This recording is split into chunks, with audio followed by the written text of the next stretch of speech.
Are we heading towards a global recession? It may sound like an outlandish suggestion. Banks aren't in trouble. Unemployment in many Western countries is at record lows.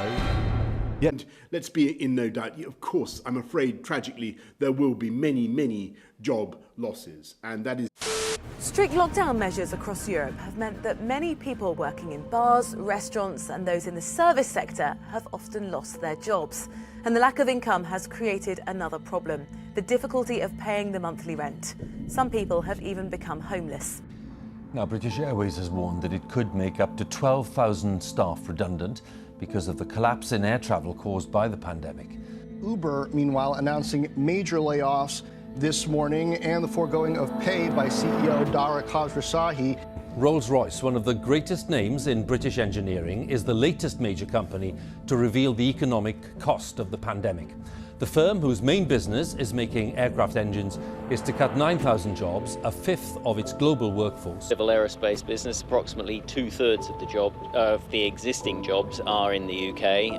Here in Derby, easier to lay off a worker in terms of redundancy in the UK than it is in other countries. For example, Germany is 120 days notice, and there has to be a far tougher process. Isn't that something the UK government should be looking at as we come out of lockdown?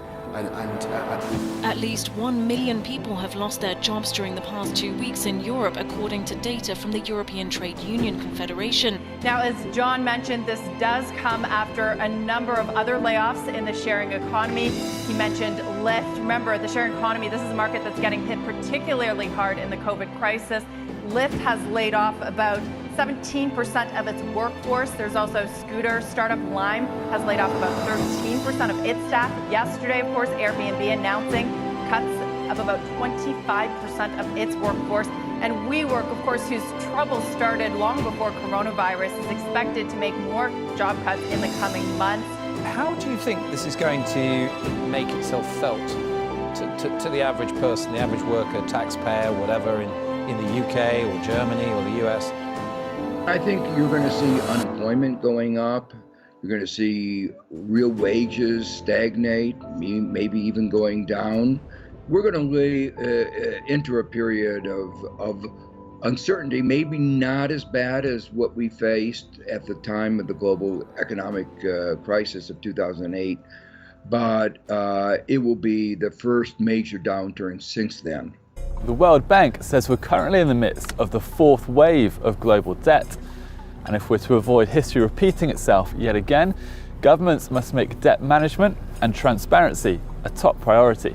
This wave of global debt is thought to share many of the same characteristics as the previous three, including prolonged periods of low interest rates and changing financial landscapes which encourage more borrowing. But the World Bank has called the current wave the largest, fastest and most broad-based of them all. It involves a concurrent build-up of both public and private debt, involves new types of creditors and is much more global. However, as the coronavirus pandemic threatens to sink the world economy, the moment for stemming the tide may have passed.